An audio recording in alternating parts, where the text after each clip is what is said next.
ya sea comerciales, videoclips, documentales, largos, cortos, series de televisión, etcétera, etcétera, ¿no? Tenemos algunas películas en cartelera, como la de Hazlo como hombre, la de Macho, la de Qué pena tu vida, la de, pues todas las que están ahorita, básicamente. Hago supervisión musical para películas y para videoclips, y la supervisión musical, pues, es conseguir los derechos de quienes tienen las canciones comerciales, para que las puedan utilizar en cualquier tipo de audiovisual. Entonces, bueno, pues básicamente eso es lo que yo hago.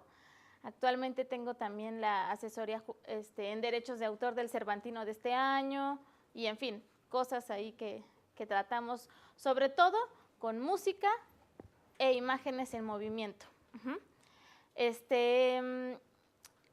Yo sé que todo el mundo siempre empieza como dando su tema y luego abrimos un espacio de preguntas y respuestas y toda esa cuestión, pero exactamente ese protocolo que me pidieron que dividiera en dos y así, pero me gustaría más bien empezar por las dudas.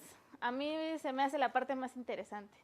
Entonces, primero, ¿qué es lo que han escuchado ustedes de los derechos de autor? ¿Qué saben de eso? Que te tienes que poner bien trucha, ¿sí? Sobre todo si quieres ser productor. ¿Qué más? Ah, entonces ya está trucha él. ¿Qué más? Pues que ayudan a proteger el material. ¿Cuál material? Audiovisual. A proteger el que tú produces. Pero también el que incluyes en la producción y que no es tuyo, ¿no? ¿Cómo se protege un audiovisual? ¿Qué saben de eso? ¿Qué? ¿Cómo protegemos un audiovisual? Pues En Indautor. En Indautor, registrándolo, y ya con eso ya estoy.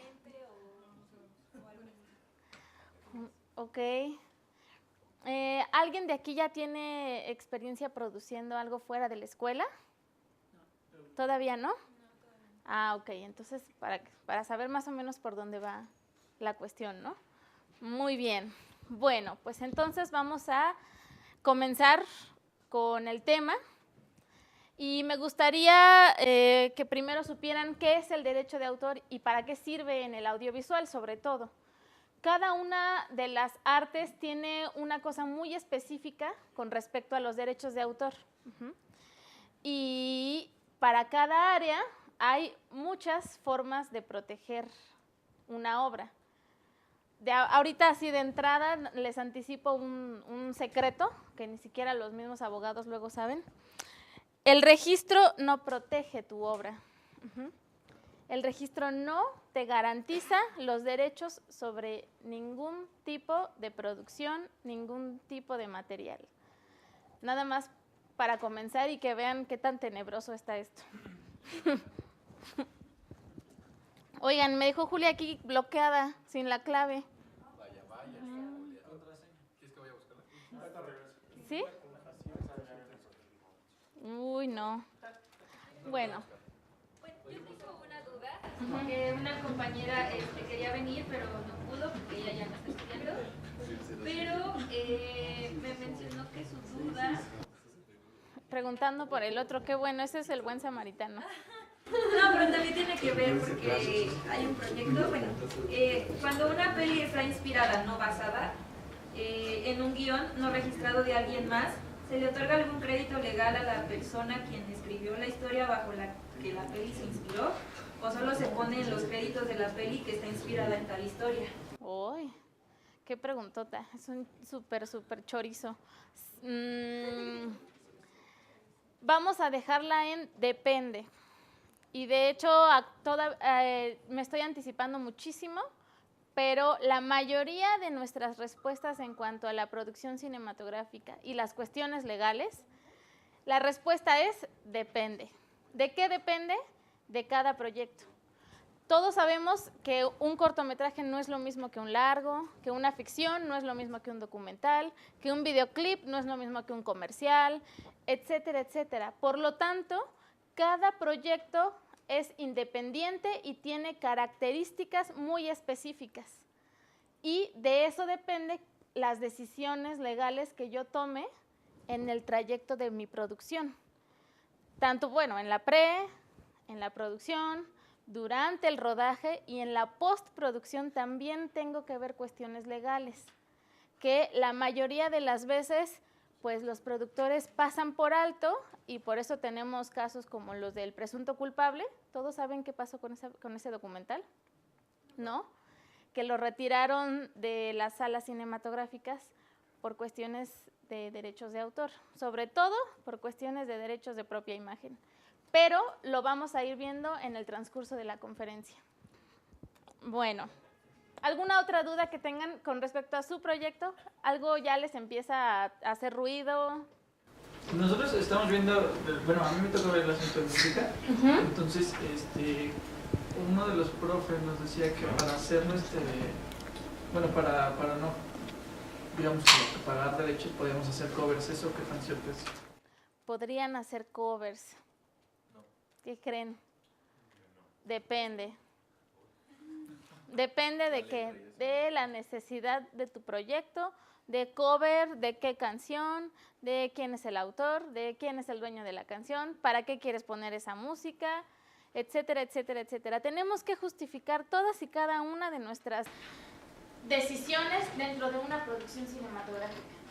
Cuando yo decido que el arte vaya de tal forma, no es nada más porque sí, es porque responde a cierta cuestión de la historia, ¿cierto? Cuando nosotros elegimos música para cualquier tipo de producción audiovisual es porque responde a una necesidad dentro de mi historia. ¿Qué sería de las historias de terror si no hubiera diseño sonoro? No sería nada de la película. Entonces, cada una de las cuestiones de audio y de música responden a una necesidad en la trama de mi película o de mi audiovisual. Y eso nos va a dar la pauta para poder decidir qué hacer y cómo hacerlo en cuanto a los derechos. Entonces, depende de qué canción sea, depende cómo le vas a hacer el cover, si lo vas a grabar tú, si tú tienes un estudio, si no tienes estudio, si vas a pagar a un estudio. O sea, son muchos factores. Y muchas de las veces, por eso los productores de largometrajes deciden contratar a una persona en específico para que haga toda la supervisión musical de la película, porque pues es una chamba bastante talachosa, ¿no? O sea, hay que ver todos y cada uno de los aspectos muy particulares del audiovisual para que nosotros podamos decidir si le hacemos un cover, si ponemos la música original, si no, si pedimos licencia con alguna editora musical, si no, etcétera, etcétera.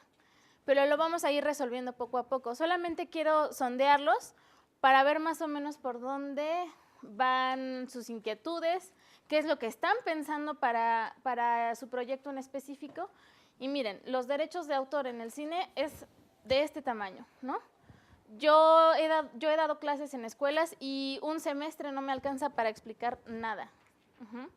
Entonces, yo voy a tratar de reducir un año en 3 horas. Entonces, vamos a verlo enfocado a lo que ustedes necesitan. Sí.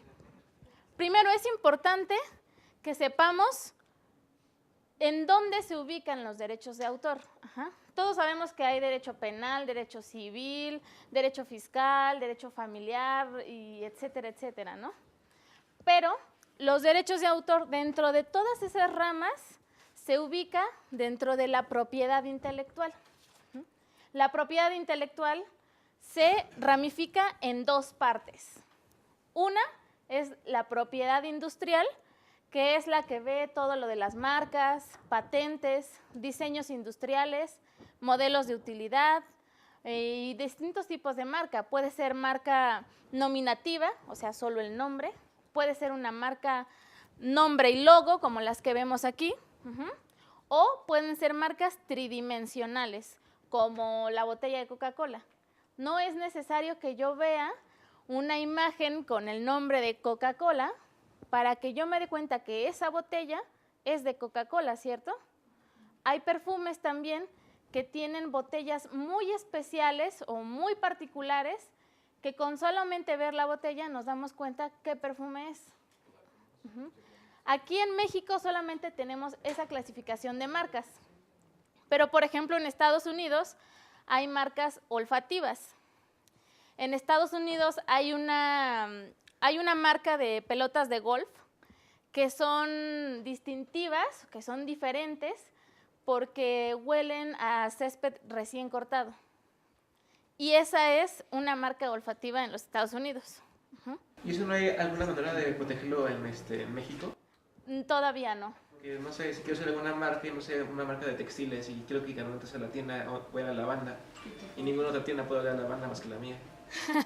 No, todavía no existe eso.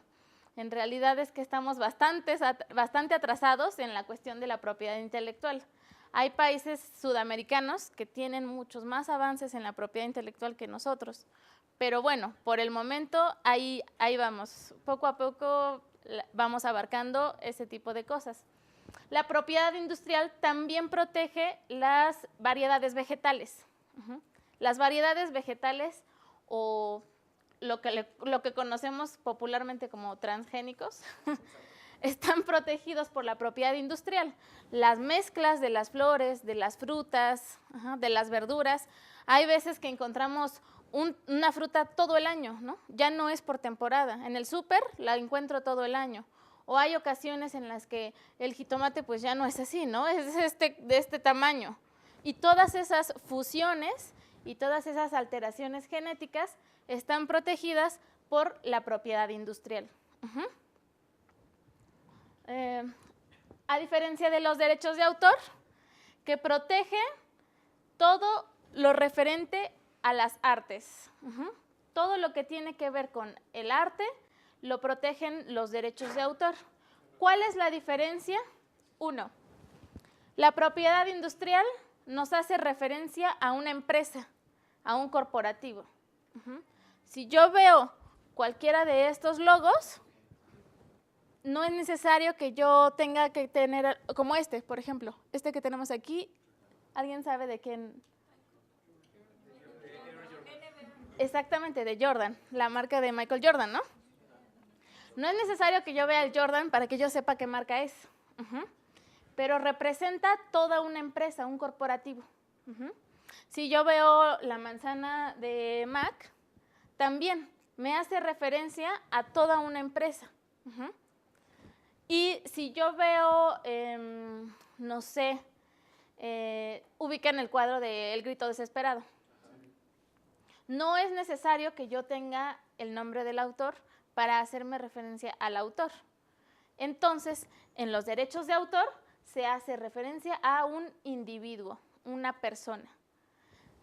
Y la propiedad industrial hace referencia a una empresa, una persona moral.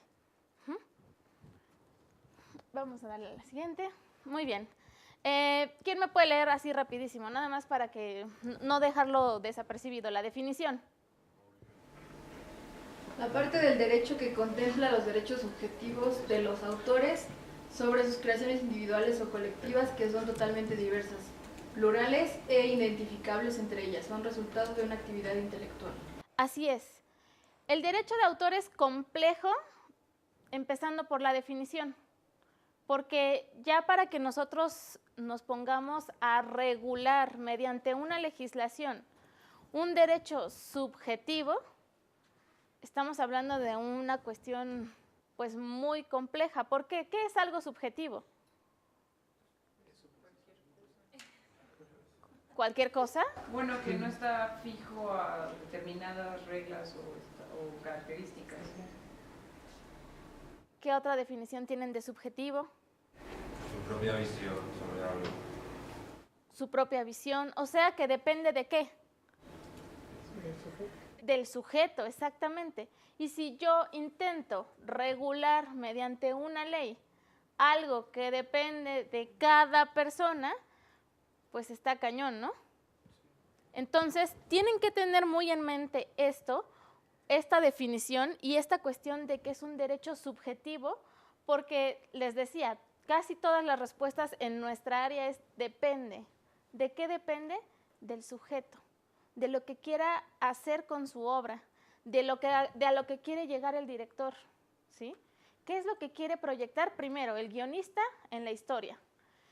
Y entonces, después de eso, ¿cómo lo va a llevar a la pantalla el director? Y después de eso, el fotógrafo, ¿cómo lo va a combinar con el arte y el vestuario para tener un resultado? ¿Sí? Por eso aquí estoy señalando que son creaciones individuales o colectivas. El cine es un arte colectivo, porque depende no de un sujeto, sino de diversos individuos para poder llegar a un resultado en pantalla. ¿Cierto? Ok. ¿Quién puede ser autor? Cualquier persona física. No podemos ser autores, no sé, Costco, Walmart o alguna cosa, alguna empresa o alguna institución privada, no puede ser autor. Siempre tiene que ser una persona física, ¿sí? Independientemente de que el creativo o el autor trabaje, por ejemplo, para una empresa de publicidad, ¿no? Los que hacen los comerciales. El director es uno y el autor es uno, aunque represente a una empresa, ¿no? O aunque quiera hacerle un comercial a McDonald's, él es representante de su propio arte. El fotógrafo que participa dentro de ese comercial también es un individuo. Entonces, ¿quién puede ser autor? Cualquier persona física. Muy bien. Muy bien. Regresamos tantito. No te preocupes. ¿Qué características debe de tener el autor para que pueda ser autor? Bueno, simplemente que sea susceptible de crear una obra de arte y dentro de ese proceso imprima su personalidad dentro de la obra, ¿sí? Tal es el caso, pues, de Steven Spielberg, por ejemplo. Nosotros podremos tener cualquier tipo de director de ciencia ficción, pero definitivamente una obra de Steven Spielberg no es igual que cualquier otro director de ciencia ficción. Tiene algo muy en particular que imprime sobre la obra al momento de que está realizando o está dirigiendo a sus actores, por ejemplo. Al momento de que está improvisando en la escena, al momento de que ya queda en la pantalla, sabemos cuando una película es de él. Me voy a regresar un poquito. Primero, para ver si cachamos la diferencia entre propiedad industrial y derechos de autor. Les voy a poner una pequeña prueba para que ustedes me digan si lo que a continuación van a escuchar es derechos de autor o es propiedad industrial. ¿Está bien? Ok.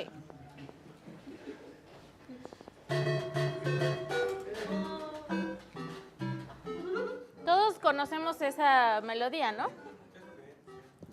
¿Y qué es eso? ¿Derechos de autor o propiedad industrial? ¿Industrial?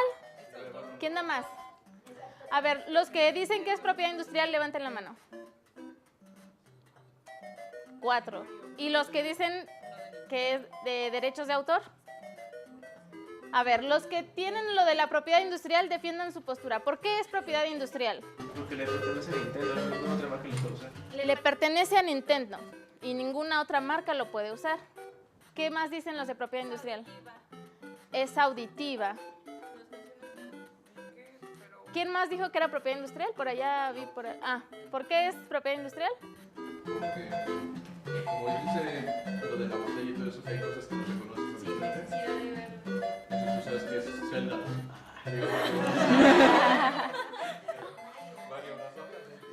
Y los que dicen que es derechos de autor, ¿por qué es derechos de autor? Para empezar, porque pertenece a un juego que pertenece a una empresa. Entonces es de Mario Bros. Empresa. Sí, Nintendo es una empresa. Pero Cuando alguien escuchas compuso eso, esa canción. alguien compuso esa canción. Y cuando la escuchas no piensas en Nintendo, piensas en Mario Bros. A ver, los que dijeron derechos de autor, ¿qué más dicen? No referencia a una Aparte tuvo que haber persona. o sea, si es una persona individual. Representa un autor. ¿Sí? ¿Quién más dice algo respecto de derechos de autor? Bueno, pues da la casualidad que sí es derechos de autor. Esta canción la compuso un autor japonés para Nintendo y le cedió los derechos para que lo utilizara dentro de todo el videojuego. El videojuego es una obra audiovisual. Y por lo tanto tiene que respetar todas y cada una de las artes que se unen para poder lograr el resultado final, que es ese videojuego, ¿sí? Entonces, este autor cedió sus derechos, los vendió, a él le pagaron, ¿no? Y cada que se escucha en algún videojuego, él tiene un derecho a percibir una regalía. Por lo tanto, esto es materia de derechos de autor, ¿sí? Les voy a poner una ¿Y segunda. un audio se puede convertir en propiedad industrial? ¿Cómo? ¿Un audio se puede convertir en propiedad industrial? Un audio, no, solamente los nombres con los logos y las botellas, les dije, ¿no? Oye, ¿no podría ser como por ejemplo el intro de Windows? Ajá, o sea, como el de la Mac. Ya, o sea, tú sabes que es Con Intel. Windows. Pero eso sigue protegido por propiedad intelectual, pero es derechos de autor en México y en Estados Unidos sí hay marcas auditivas, pero de cualquier forma tiene derechos de autor porque lo compuso un individuo para poder cederlo. Acuérdense bien, ¿qué protege la propiedad industrial? Marcas, patentes, diseños industriales, modelos de utilidad, variedades vegetales. ¿Qué son las patentes? Eso estaría bueno preguntarlo y nadie me dijo nada. ¿Qué saben qué son las patentes?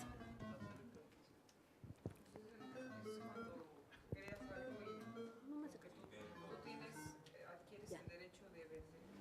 Sí, ok, tú creas algo Ajá. y entonces vas al registro de patentes y, Que lo puedes reproducir, ¿no? y te pagan por, o sea, es cuando obtienes el derecho sobre ese producto y entonces las personas tienen que pagarte a ti para reproducirlo o comprarlo. Como que lo tienes ya para poderlo hacer como replicar, ¿no? Por ejemplo, una película pues la haces una vez, ¿no? Y esa es como la original.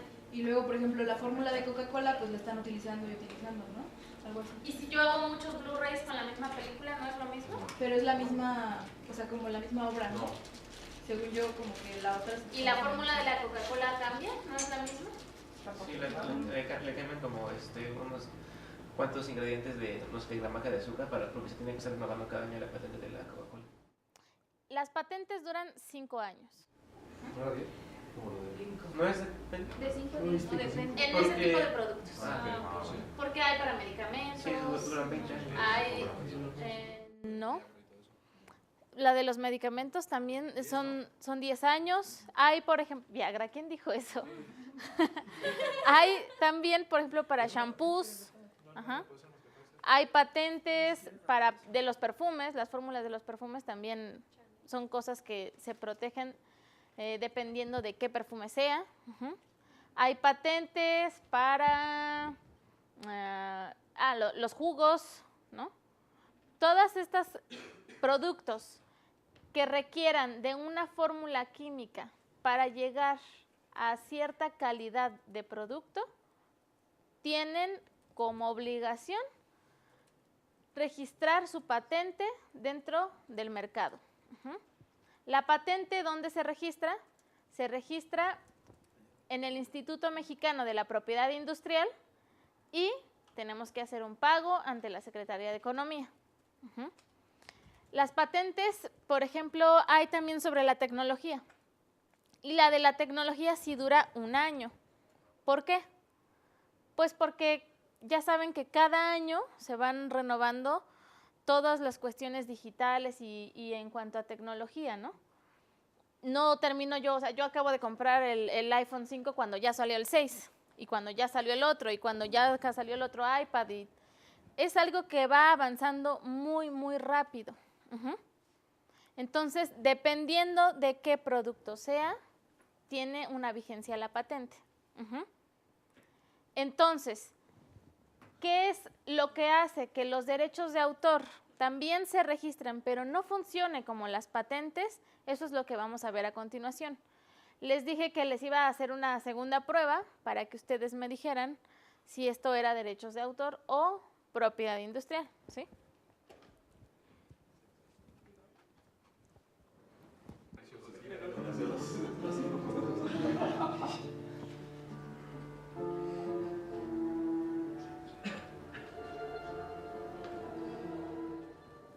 ¿Alguien ubica esa melodía? ¿Sí? ¿Y cómo podemos percibir eso? ¿Como un derecho de autor o como propiedad industrial? ¿Por qué derecho de autor? ¿Y cómo se llama el compositor? No, es del compositor más famoso en el cine. ¿Morricone? Así es.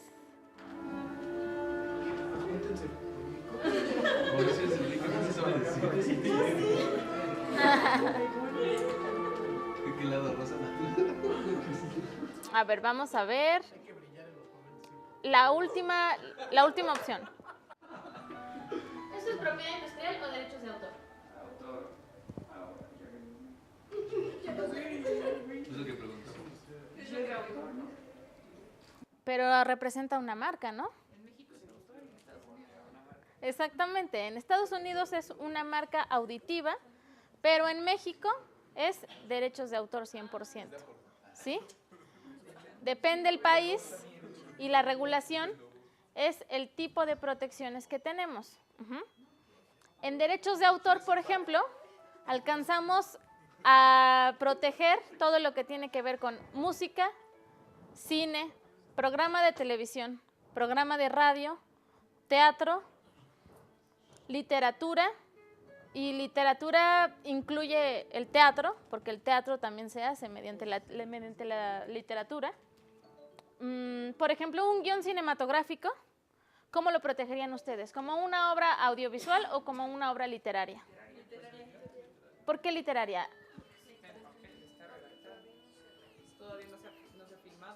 Claro, de acuerdo a la ley, eso sería una obra literaria. Y siendo un poquito críticos ustedes con ustedes mismos, ¿consideran que los guiones son literatura? Quizá por el formato cambia, la estructura, pero pues es letra, ¿no? Es una rama de la literatura. Es una rama. Es una narración. ¿Y cómo puedo yo determinar qué es y qué no es literatura? Como para saber de qué forma lo voy a proteger. ¿Cómo puedo identificar eso? Si yo escribo, ¿qué tengo que cubrir o qué aspectos se tienen que cumplir para que yo esté haciendo literatura?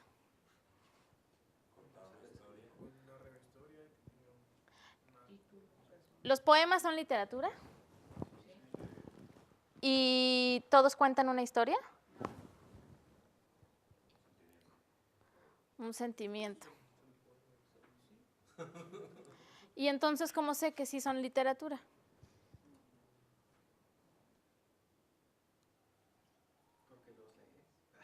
Porque los lees. Si yo le escribo un recado en un post-it a Julia y se lo dejo en su lugar, ¿es literatura? Depende de qué le dices.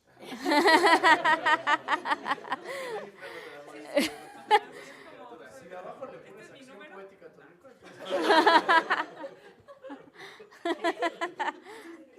Bueno, le puse... ¿Cuál es la estructura para que exista la literatura?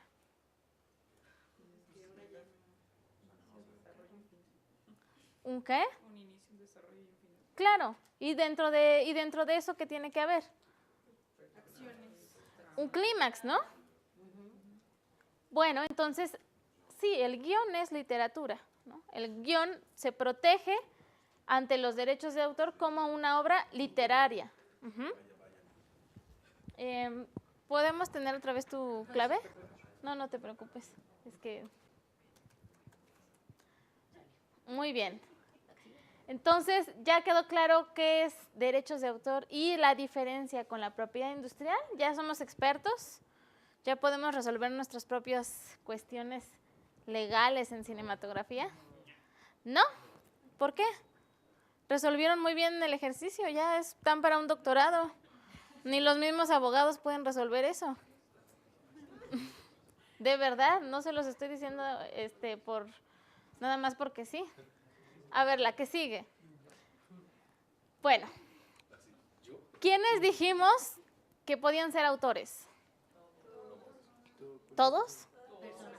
Toda persona física. Muy bien. Entonces, como estamos tratando con personas, los derechos de autor tienen derechos personales. Cada autor tiene derecho respecto de su persona y proyecta su personalidad dentro de su obra. A eso le vamos a llamar derechos morales. Los derechos morales son aptitudes personales de los autores que les permiten identificar cada una de sus obras como propias. ¿Cuáles son esos derechos morales? Es muy importante que los tengamos en mente porque la primera característica de los derechos morales es que estos son irrenunciables. Ningún autor puede renunciar a este tipo de derecho. Son intransmisibles, es decir, no se pueden ceder estos derechos.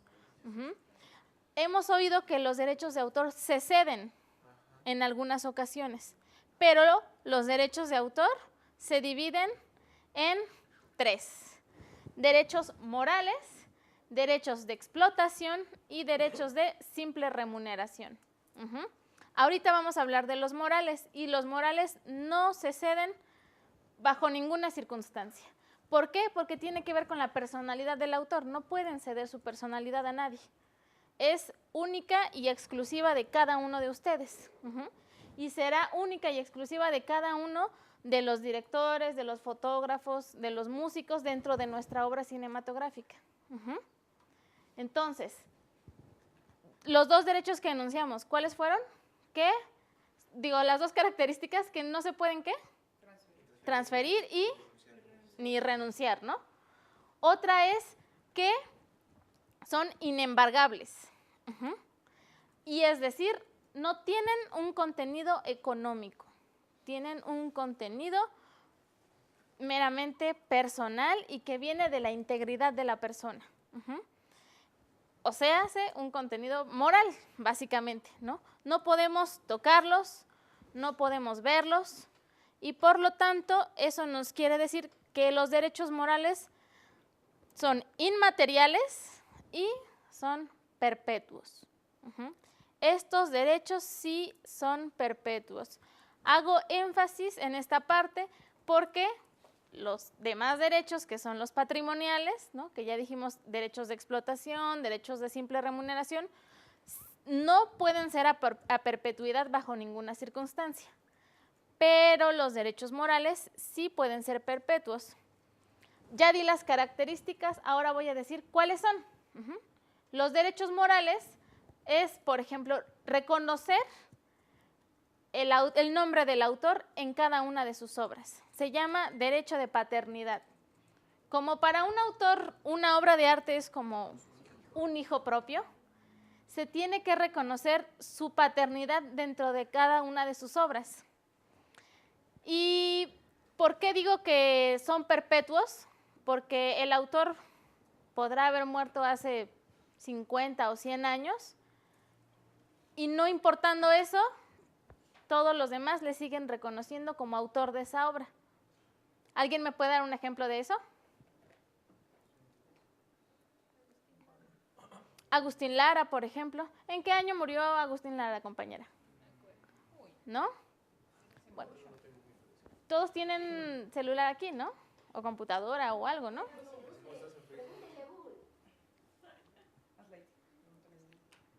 Otro ejemplo, Agustín Lara ya fue uno. Ahorita me va a decir en qué año murió. ¿Qué otro ejemplo puede ser? Juan Carlos, digo, no, ¿cómo se llama? Juan Rulfo, ¿no? Juan Rulfo, ¿en qué año murió Juan Rulfo? Juan Gabriel, pues sí, también. Aunque ya se murió, sigue siendo autor de la de Noa Noa, ¿no? Ah, ahorita vamos a ver el caso de Chespirito y la Chilindrina. Los personajes son harina de otro costal. 6 de noviembre de 1970. 1970, o sea, ¿hace cuánto, compañera? ¿Hace cuántos años?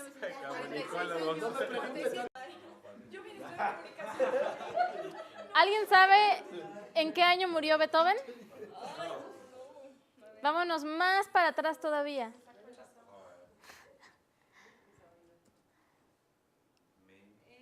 Eh, 1827. 1827. ¿Hace cuántos años es eso? Perdón, es que soy abogada, no sé contar. 190 años. Más que dinero. 190 años. ¿Y alguna vez han ido a un concierto de orquesta? No, con Beethoven no, yo tampoco.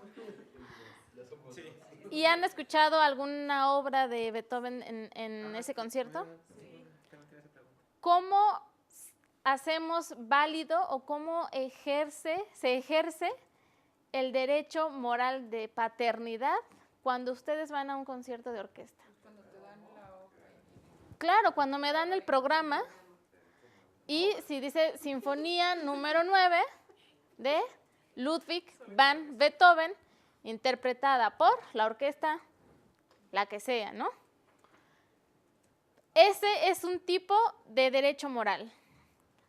Independientemente cuántos años hayan transcurrido, el autor sigue siendo reconocido como el padre de esa obra, ¿sí?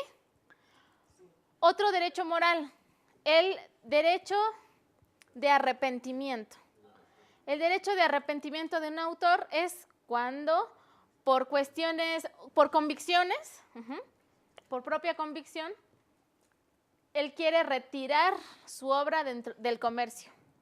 No sé, supongamos que hicimos un video para cierta figura pública o política, la que sea, no importa.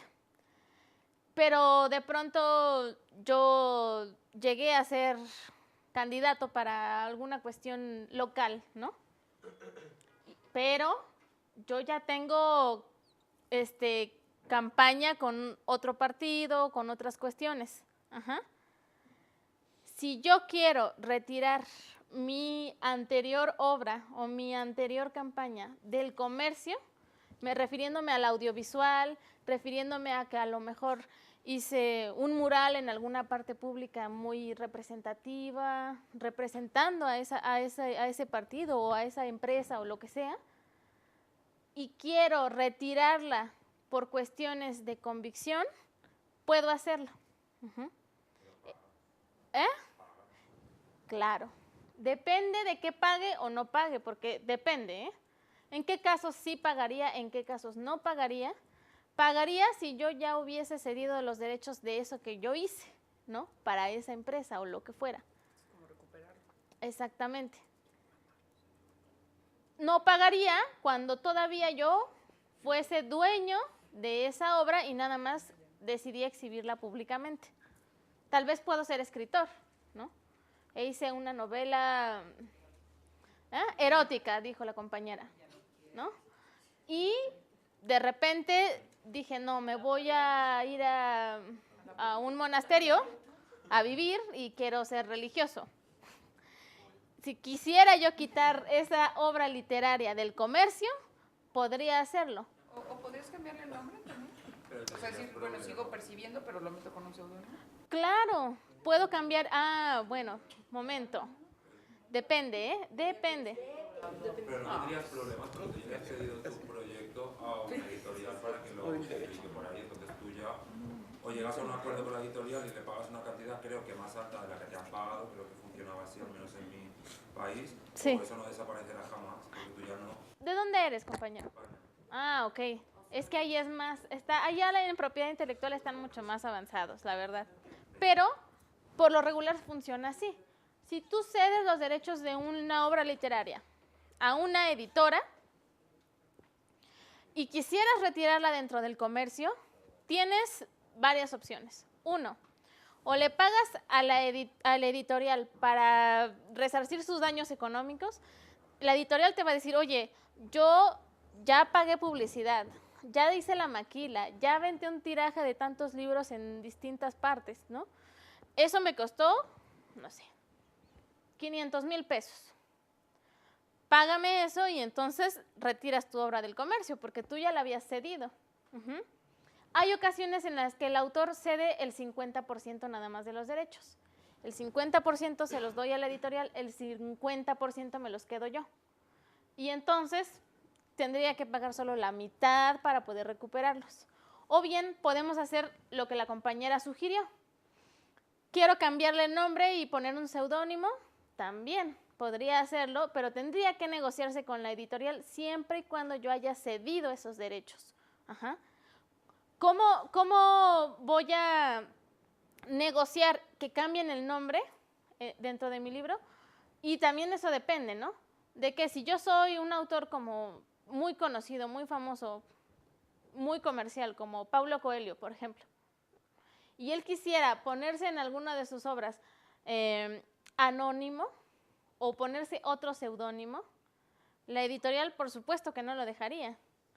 ¿Por qué? ¿Qué representa para la editorial que Paulo Coelho retirara su nombre del libro? Él ya se estableció como una marca. Bueno, no una marca, pero ya tiene una marca. Ya es una figura pública reconocida, ¿no? ¿Y eso qué le da a la editorial? Dinero, ¿no? Por lo tanto, si quisiera retirarse, pues también tendría perjuicios económicos de editorial. Ahora sí, compañero.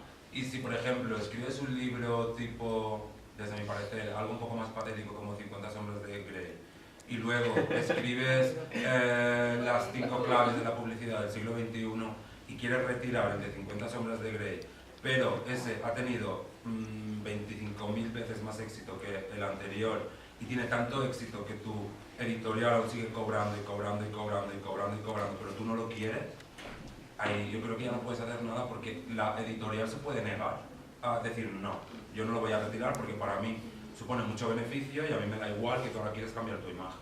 Claro, miren, ahí hay una cuestión muy delicada, ¿no?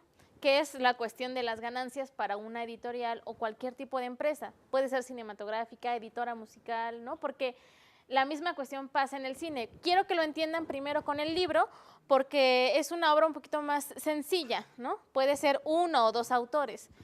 Y el cine pues tiene 10, muchos autores, ¿no? Dependiendo de qué sea, de qué tipo de proyecto audiovisual sea. Con el libro funciona de esa forma. Yo escribo, le cedo los derechos a la editorial me paga por esa sesión y te dice, por cada venta del libro te doy un 0.5% de las regalías, ¿no? De cada venta. Ok, lo pactamos así y yo le voy a decir al autor, va a ser un tiraje de 500,000 libros, ¿no? En 3 años, supongamos. Y si en ese lapso que yo ya pacté 3 años, 500,000 libros por un 0.5% de ganancias de cada libro, está muy complicado que yo pueda echarme para atrás. Y ustedes podrían decirme, oye, pero no que la ley dice que yo tengo mi derecho moral de arrepentimiento. Claro, pero sabemos en dónde vivimos, ¿verdad?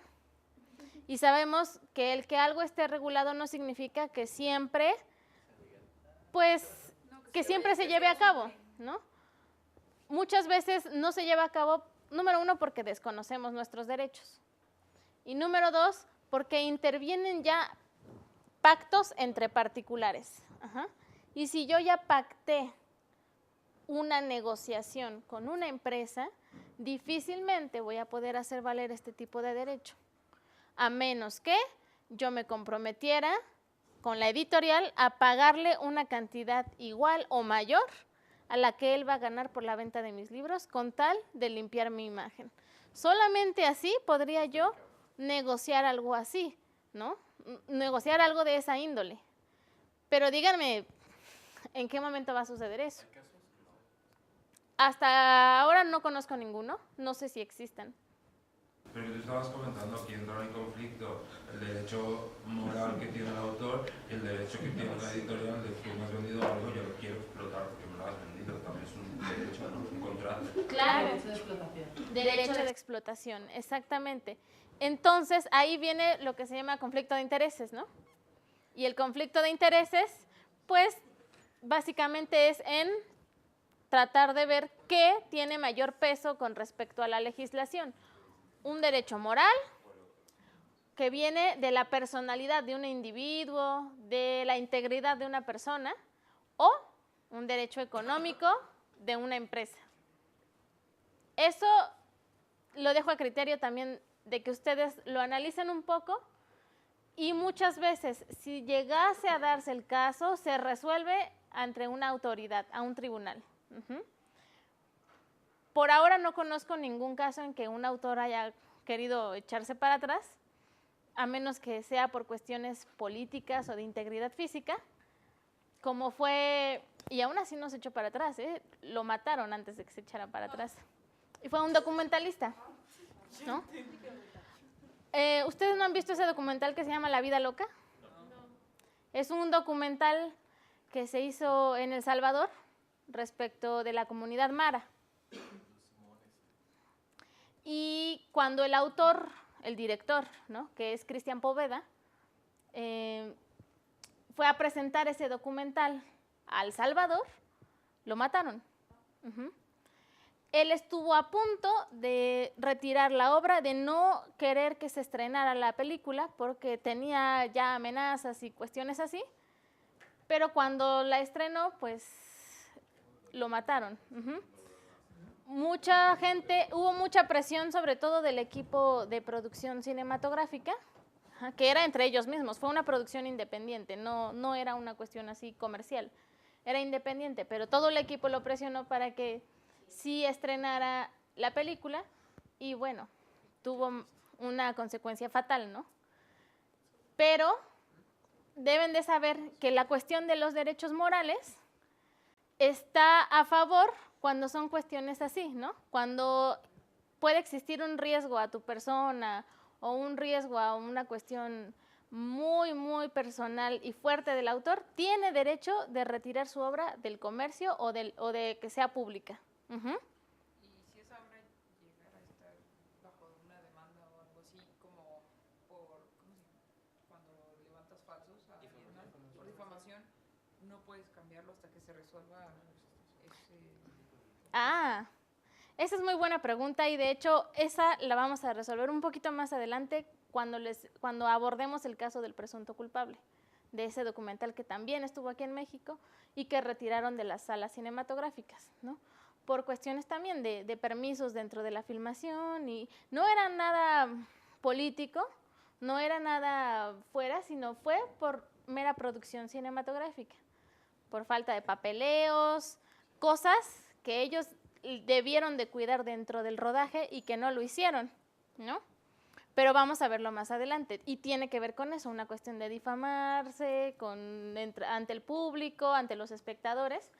Vamos a ver cómo funciona eso, pero también es un poco harina de otro costal porque eso ya no son derechos de autor, son derechos de propia imagen y eso es un derecho civil, pero que yo lo abarco dentro de este caso porque es algo con lo que en el cine y en el audiovisual trabajamos todo el tiempo. Trabajamos con la imagen de actores, de entrevistados, de público, de extras, en fin, vamos a verlo poco a poco. ¿Después de cuántos años, por ejemplo, hablando de una obra de Beethoven o de un cuento de los hermanos Grimm, después de cuántos años yo ya puedo hacer uso de eso sin tener que pagar derechos de explotación?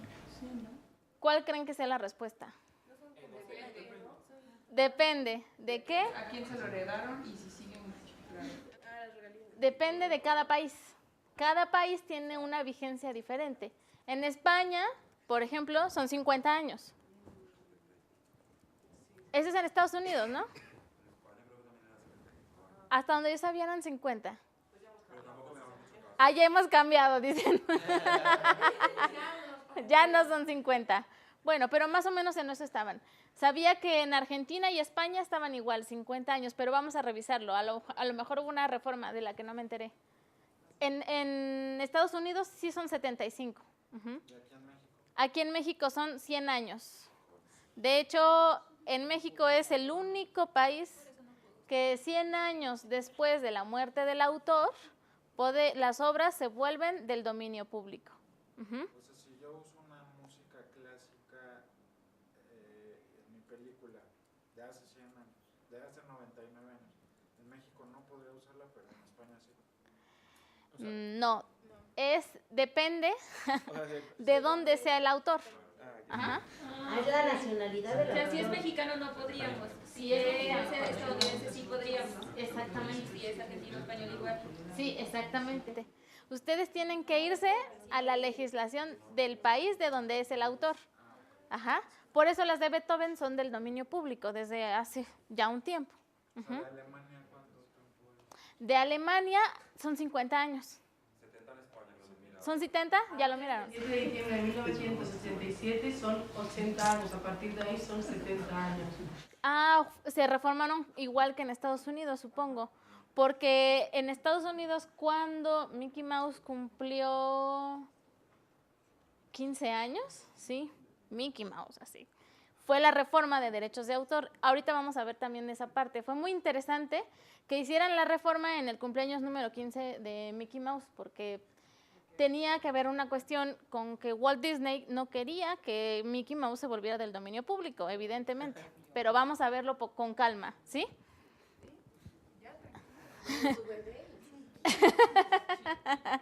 ¿Qué otro derecho moral tiene el autor? Tiene el derecho a divulgar su obra. Ajá. ¿Qué es la divulgación? Es la primer publicación que se hace de una obra, la primera vez que yo hago público que he tenido a mi bebé, ¿no? Entonces, por ejemplo, en las películas, ¿cuándo es la primera vez que se da a conocer una obra cinematográfica? En la premier. La premier sería la divulgación, el estreno ya es comunicación pública. Uh-huh. En un libro, por ejemplo, ¿cómo sería la primera vez que se da a conocer un libro? En la presentación del libro. Y ya después ya se distribuye, ¿no? Pero la presentación es la primera vez. Esa es la divulgación. ¿Queda claro? Ok. Que el último derecho moral que tienen los autores es que ustedes también tienen la posibilidad de reservar en la esfera de su intimidad una obra. Es decir, yo escribí una serie de poemas de, no sé, 50 poemas de verano inspirados en mí misma. Ay, sí. Y dije, no, esto, ¿no? Porque estaba estudiando creación literaria. Y el maestro nos dice, no, pues ustedes van a dar a conocer su trabajo en el aniversario de la escuela.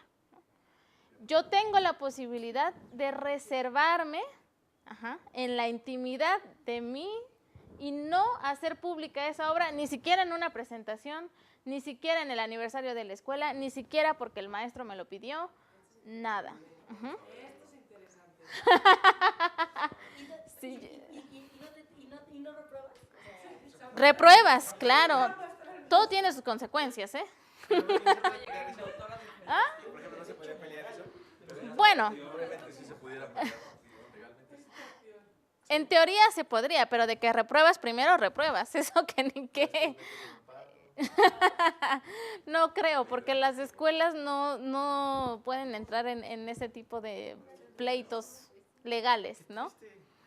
Pero sí tienes ese derecho a reservarte en la esfera de la intimidad cualquier tipo de obra. Pero la universidad no tiene un derecho sobre todo eso, a que toda obra creada en la universidad le pertenece, porque nuestra universidad aún siempre va a llevar la marca de la universidad, y aunque tú ganes un pastón, con la marca de nuestra universidad siempre tienes que devolverle. Bueno, es que son coproductores de ustedes, ¿no? ¿No? ¿No les prestan material? No tiene por qué, mientras yo esté estudiando, aunque lo haga con mi material, tiene que ser el nombre de la universidad. O sea, toda mi propiedad intelectual, mientras los 4 años que estoy en mi universidad, es suya. Todo lo que creo es para ellos. De hecho, aquí en el TEC es igual. Sí, porque en el TEC yo tengo entendido que también firman de todos modos ellos se benefician. Bueno, de alguna manera la escuela les da herramientas para que ustedes puedan crear esos audiovisuales, ¿no? Como darles una instrucción, ¿no? Darles maestros que les puedan aconsejar y les puedan dirigir sus proyectos, ¿no? A cambio de... Claro, eso no es gratis, que se llama implícito en el dinero. Yo pago por esos No, profesores, no, por esa formación. Claro, ya estás pagando. Es un intercambio de... Claro, no es gratis, y entiendo que si es gratis, pues sí que te tengas que llevarlo ahí con bandera. Claro, por supuesto. Miren, en teoría, si yo me apegara a la legislación, sería una coproducción, que se compartiera 50 y 50 con una escuela, sobre todo cuando son escuelas privadas. Se comparten el porcentaje porque de alguna manera pues les pueden dar locaciones o no sé si este sea el caso, desconozco cómo trabajan aquí la producción, pero en algunas escuelas privadas en las que he estado les prestan que la camioneta de la escuela, no sé, ¿no? Entonces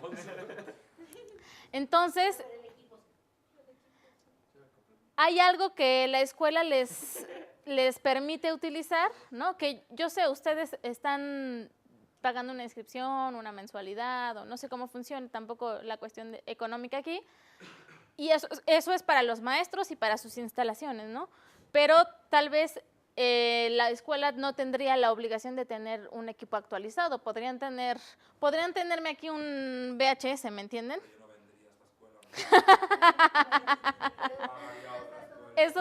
Eso sí, definitivamente sí, pero en teoría debería de ser una coproducción, ¿no? Afuera funciona así. Cuando yo voy a producir un audiovisual, ya por fuera, hablemoslo profesionalmente, ¿no? Para poder ganar dinero. Si voy a hacer un comercial, ¿no? Y se unen una productora de cine y una empresa de publicidad, a veces el productor no siempre pone dinero, ¿no? Pero le dice al publicista, mira, yo te elijo al crew, te hago el casting, te consigo una bodega de vestuario y hago el scouting para la locación y tú pones el recurso económico. Se unen y entonces hay ahí una coproducción. Aunque yo no esté poniendo como tal un peso y además el publicista paga al productor cinematográfico porque sí le paga por producir eso, existe una coproducción. ¿Qué tiene que suceder para que el publicista sea 100% dueño de ese comercial? La productora cinematográfica le tiene que ceder su 50% para que entonces el publicista tenga el 100%, la totalidad de la obra. Es decir, ustedes en teoría tendrían que ceder a la escuela los derechos de su porcentaje para que eso funcionara así. De lo contrario sería 50-50, ¿no?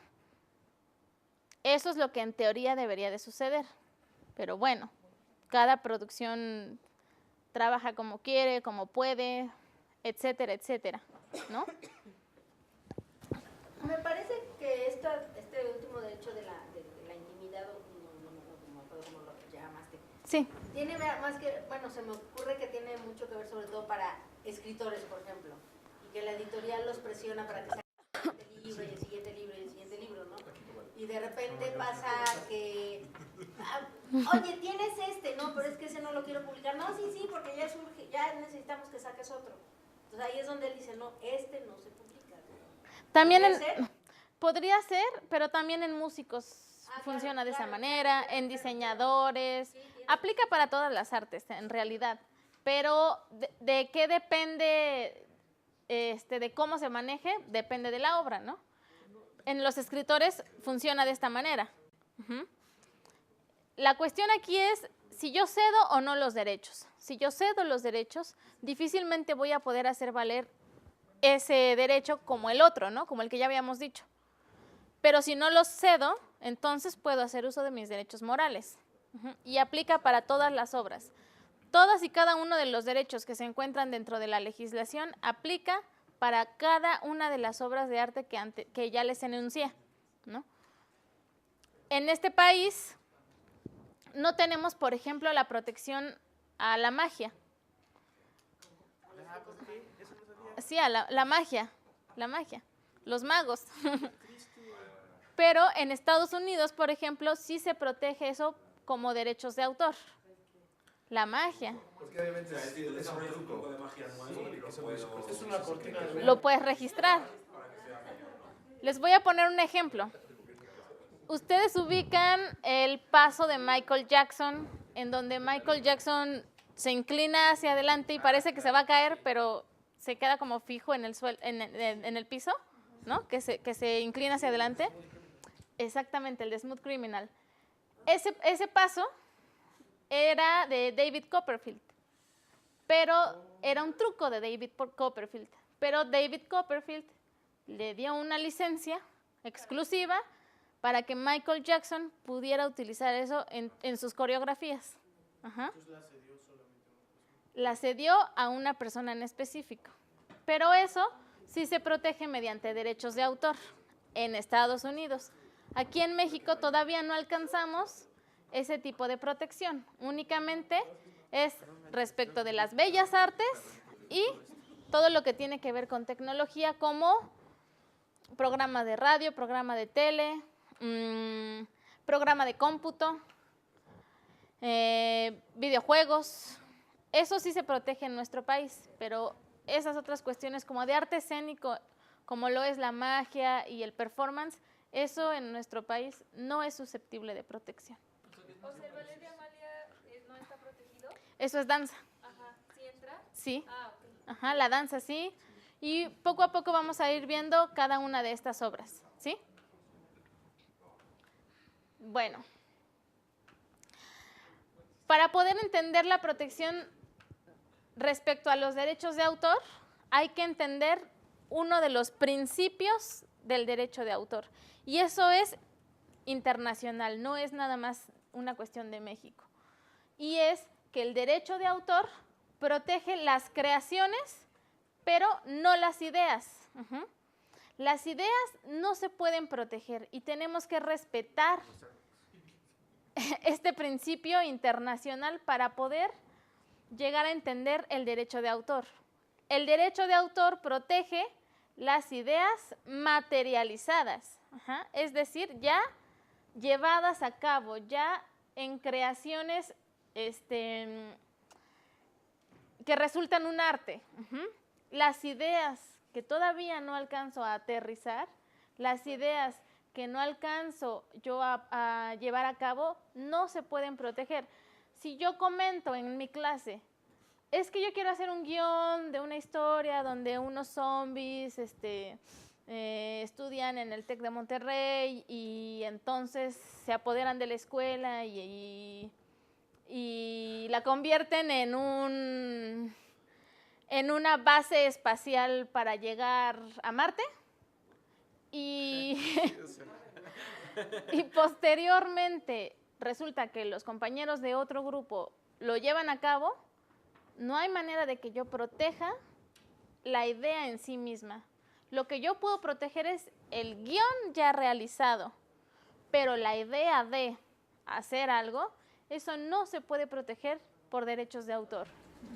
Y no hay, esto es un suponer, un periodo en el que yo pueda ir a X institución, decirle, tengo la idea de tal, te doy tantos meses para que la desarrolles. ¿Me entiendes?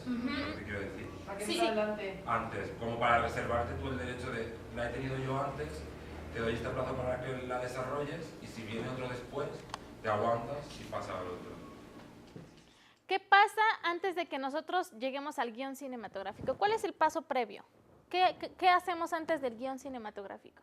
La idea. ¿Pero cómo se llama eso? No. Materialmente, ¿cómo se llama? Ya cuando... El argumento, ¿no? Entonces, exactamente. Cuando yo creo el argumento antes de un guión cinematográfico, en México no existe una entidad pública a la que yo pueda llevarle eso. Sin embargo, para eso están las casas productoras de cine o las empresas de publicidad. Yo llego con mi argumento y muchas veces con el primer tratamiento del guión y le digo al productor, tengo esta historia que está buenísima y que estoy segura que te va a pegar en el cine, ¿no?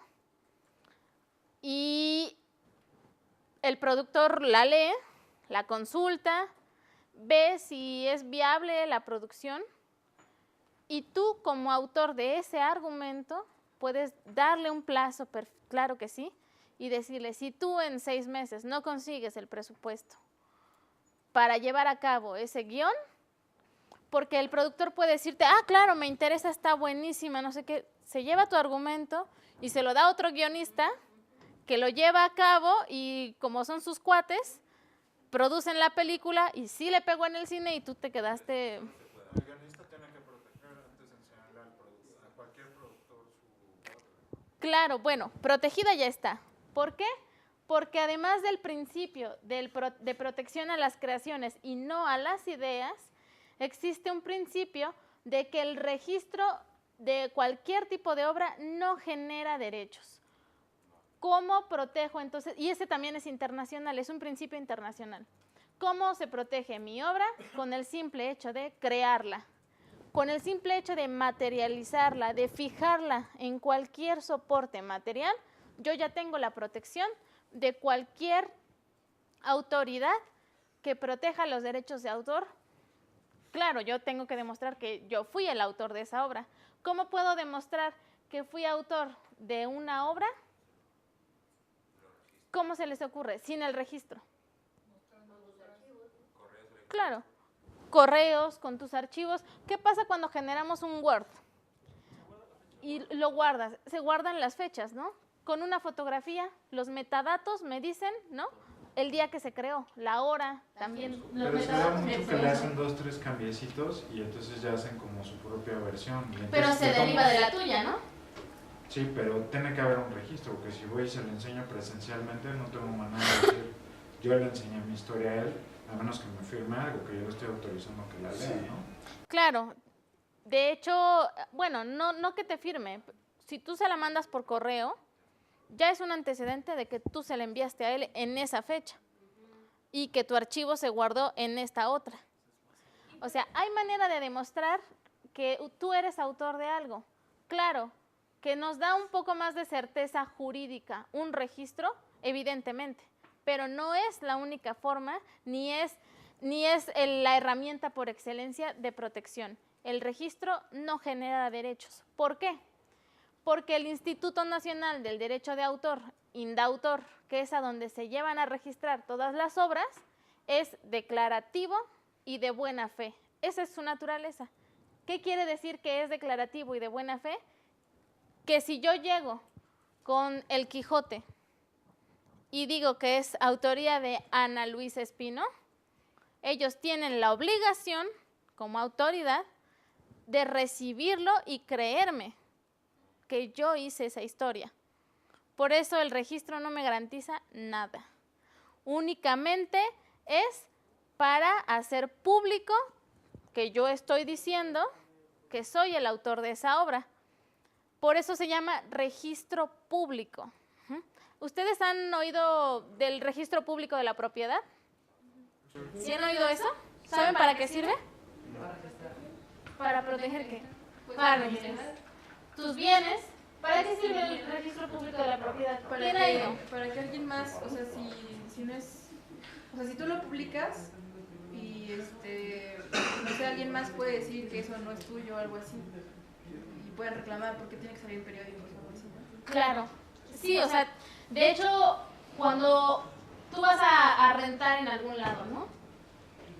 Y te piden un aval, por ejemplo, tú vas al registro público de la propiedad para comprobar que esa persona que va a ser tu aval es dueña de ese inmueble, ¿no?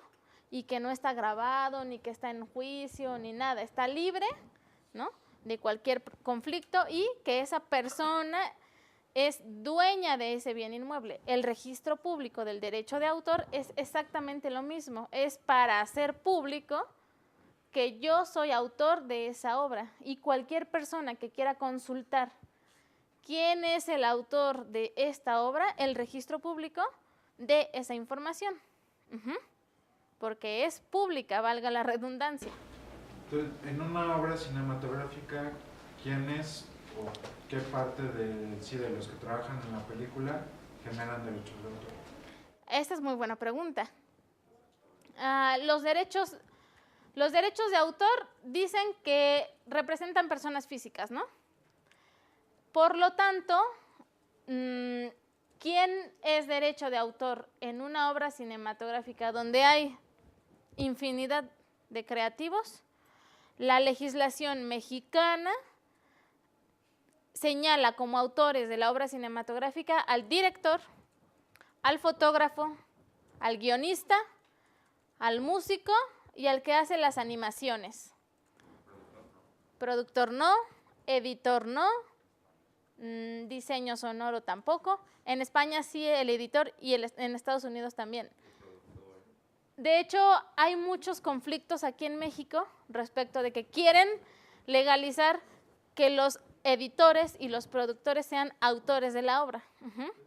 Pero todavía no se resuelve nada con respecto a eso. Es que como parte de una materia de negocios y cine, una de las claves que yo les he dicho es que tienen que buscar el licenciamiento de todo el contenido que crea la película, porque eso lo va a hacer rentable, obviamente, para el productor, que es el que encuentra la historia, encuentra al director, todo, ¿no? O sea, sí, la lleva a cabo, coordina, la estrena, la distribuye, etcétera.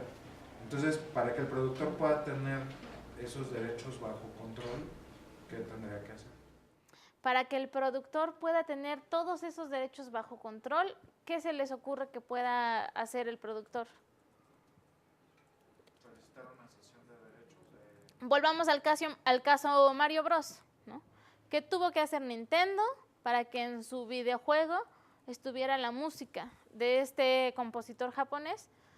También pedir una sesión de derechos. Porque el guionista lo tiene que hacer, en cuanto ya el productor le dice, sí voy a hacer la historia, le tiene que cede haber los una derechos. sesión de derechos, ¿no? Claro, el director también, el fotógrafo también, el músico también, todos y cada uno de ellos deben ceder al productor los derechos patrimoniales. Recuerden que los morales no, porque son irrenunciables y son intransferibles, pero los derechos patrimoniales deberá cederlos al productor para que él pueda llevar a cabo la explotación de la obra audiovisual. ¿Y eso ocurre? Sí. Eso es lo que se hace. Eso es lo que se estila en cualquier país, ¿no? No importa de qué habla sea, de habla hispana o no, en cualquier país se ceden los derechos patrimoniales. Hay algo que tenemos que tener muy claro respecto a esto de los derechos en los distintos países. Vamos a dividirlo en dos sistemas, en el sistema anglosajón y en el romano. Los que nos regimos por el sistema romano tenemos derechos de autor, como México, ¿no? Argentina, en fin. Los que tienen sistema anglosajón se rigen por el copyright. ¿Qué significa copyright? No. No. Textual. ¿Qué significa copyright? Textual. Derecho de copia. Entonces, todos los países con el sistema anglosajón llevan a cabo el derecho sobre el soporte material. Ahí no hay que derechos morales y que irrenunciables y que si quiero la retiro del comercio y que si no, no. Ahí es el derecho sobre el soporte material. Termina la película, existe un Blu-ray, un DCP, un lo que sea, y eso es sobre lo que se negocia, eso es sobre lo que se trabaja. No hay que si el derecho de paternidad, que si no, ahí los derechos morales no existen. Solamente existen en nuestro país. Pero todo lo que tiene que ver con los derechos de explotación de una obra se pacta mediante un contrato, no importando si son de sistema anglosajón o de sistema romano. Eso sí es general para todos. Es que quería hacer una pregunta, pero se me había ido. si yo quiero una obra mexicana aplicarla en España, después de la muerte, ¿a qué me tengo que regir? ¿A la ley de México o a la de España? Si la obra es mexicana, te tienes que regir a la mexicana. Aunque tú vayas a grabar en España. Sí. No, pues no, dice, mejor uso las de allá. Pues sí. Miren, ay, no, es que todavía no. Ay, perdón. Pues Ya no funcionó. Sí. Vamos a lo que sigue. Yo no vi. ¿Puede funcionar conmigo? El que sigue. Ahí. Ya. ¿Alguien sabe cómo se llama esa pintura? Sí, ¿quién dijo? Un día en la Alameda. ¿Y de quién es? Compañera, ¿cómo sabes que el cuadro es de Diego Rivera y que se llama de esa forma si todavía ni siquiera hablamos nada, ni está aquí la firma? ¿Cómo supiste? No sé, por las características de la forma de pintar de Diego Rivera, que aparece Frida Kahlo y Diego Rivera de niño. Empezando por ahí, ¿no? Es verdad. ¿Qué más? Y es que es uno de los murales más emblemáticos de Diego Rivera. Oye, pero ¿qué personaje está en esta pintura? ¿Quién es el autor de la Catrina? ¿Posadas? ¿Así? ¿Cómo se llama?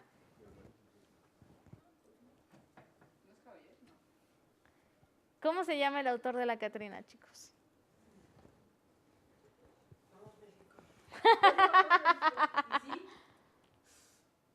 O sea, es Posadas, pero pues ni que fuera su cuate o cómo, oigan, ¿cómo se llama el autor? Estaba googleando. Sí, googleenlo. José Guadalupe Posada. José Guadalupe, exactamente. José Guadalupe, ¿por qué no hiciste referencia más bien a Guadalupe Posadas y sí a Diego Rivera, pese a que el personaje que está ahí no es de Diego Rivera? Porque es el cuadro, pero ¿cómo sabes, compañero? ¿Por Frida Kahlo? ¿Porque está la esposa? Bueno, la socia. La gente lo vio. Por el tiempo. Por el tiempo. Qué curioso, nunca nadie me había dicho eso. Eso está muy diferente. Por el estilo, claro. La técnica, por ejemplo, ¿no? La técnica, el estilo, el tiempo, por supuesto, pero nunca nadie me lo había mencionado. Son todas esas características que hacen referencia a una persona. Y eso es, ahora sí ya le podemos dar clic. Y eso es resultado del derecho moral. Eso es lo que resulta del derecho moral. Que el autor imprime tanto la personalidad en su cuadro y se hace referencia públicamente al autor tantas veces que nosotros, con el simple hecho de mirar la obra, podemos hacer referencia a ese autor. ¿Queda claro? Muy bien. Por ejemplo, el himno nacional que ya tiene más de 100 años, ya lo podemos hacer rap, tipo... No tiene más de 100 años. Después de la muerte del autor, ¿en qué año murió Jaime Nuno y Bocanegra? Es que hay que ver eso. Número 1. O sea, no es año de registro, ¿Es año de muerte? del autor. Es el año de la muerte del autor. 100 años después de la muerte del autor. Y primero, eso es una. Y dos, pues ellos cedieron al Estado mexicano la obra. De hecho, ¿sí saben que hay una ley respecto de símbolos patrios? ¿Y sí saben cuál es la versión del himno nacional que se puede utilizar en el país? La de dos está. Por ejemplo, Cuatro. Sí. Jaime Nuno se murió en 1908. Jaime Nuno y Bocanegra. Pero ahí lo que opera es lo que existe, ¿no? Eso ya es patrimonio. En el 61. En el 61. De cualquier forma, 1861. ellos cedieron al Estado mexicano la obra, y el Estado mexicano es quien tiene la explotación del himno nacional, porque incluso está legislado por una ley que es la de los símbolos patrios. En ningún país, en ninguno, de verdad, en ningún país hay una legislación respecto de la bandera y del himno nacional, en ninguno. más que en México. Y la versión que se puede utilizar en cualquier lugar público del himno nacional es la autorizada por la Secretaría de Marina. Entonces, ahí hay una cuestión, porque es la de la banda de guerra, de la Marina. Son muchas cosas que nosotros tenemos que cuidar en el momento de que se va a utilizar el himno nacional. De hecho, por eso, sí sabían que por eso es que nada más en estas fechas de 15, 16, es que se puede vender la bandera, ¿no? Y cuando está regulado, claro. También, aunque sea Por ejemplo, el comercial que hizo Televisa, que era como... Si tú quieres comprar una bandera o quieres vender una bandera en marzo, no puedes vender una bandera en marzo. Y también cuando ya las tienes y ya no las vas a ocupar durante la fecha que es septiembre, tienes que quemarlas. Ah, sí, claro. Después, las banderas que te sobran, las banderas que te sobran, El problema que alguien no llegue y sea irrespetuoso con se tiene que eliminar la mercancía. Y todo eso es mediante la legislación. Por eso es que aquí no podemos ver, como en Estados Unidos, ¿no? Calzones con la bandera y esas cosas, o brasieres, o ese tipo de cosas, porque está regulado por el Poder Ejecutivo. Entonces, ¿qué pasa con el himno que hizo Televisa, que puso como versión cumbia? ¿De qué? Hizo ¿Del comercial himno? del himno Televisa. El año pasado, ¿no? Ah. Pero sí lo quitaron después. Pero nada más fue durante estas fechas. Nada más fue durante estas fechas y pidieron permiso en la Secretaría de Gobernación, porque puedes pedir el permiso. ¿Y el Estado no tiene facilidades para vender banderas o algo? No. ¿Pero está perdiendo dinero, pues? Sí.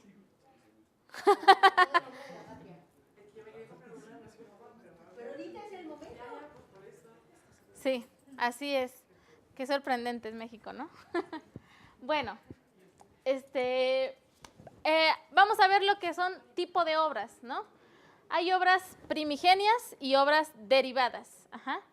Las obras primigenias son las que creamos, pero que no se basan en ninguna otra. Nosotros las creamos de nuestra propia inspiración, no se basan en nada. Ajá. Y las obras derivadas son las obras que se crean de una obra preexistente. ¿Sí? ¿Queda clara esa parte? ¿Cómo funcionan los derechos? Ahí están, primigenias, las que han sido creadas de origen sin estar basadas en ninguna preexistente. Derivadas, las que resulten de la adaptación, traducción y cualquier otra transformación de una obra primigenia. Es decir, el que yo haga un doblaje en un audiovisual, ¿es una obra derivada? Sí, porque hay una traducción de los diálogos, ¿sí? El que yo ponga subtítulos en una película es es crear una obra derivada. Sí, efectivamente, la traducción que se haga de cualquier obra primigenia resulta una obra derivada. Entonces mi pregunta del principio tiene que ver con eso, con una obra derivada. Que se basa en una Y preexistente. entonces tienen que checar los derechos o firmar derechos y registrarla para poder ponerlo en... Vamos a ver, justo a ese punto voy a llegar, pero primero quiero que entiendan que es una y la otra, que esta es la obra original. ¿A qué quiero llegar con esto? Cualquier tipo de obra tiene originalidad. Cualquiera. ¿Por qué? Porque aunque yo me base en otra obra para poder llegar a crear algo, no es 100% igual, exactamente. Yo imprimo una parte de mi estilo, de mi gusto, de mi persona, en una obra, aunque yo me esté basando en una que ya existe. Por lo tanto, tiene originalidad. Y ambas son susceptibles de ser protegidas por los derechos de autor. Ambas se pueden registrar y ambas se pueden publicar en cualquier medio, en cualquier parte del mundo. Vamos a la pregunta de la compañera respecto del guión. ¿Me repites exactamente cómo era la pregunta? Que si un guión que se basa en...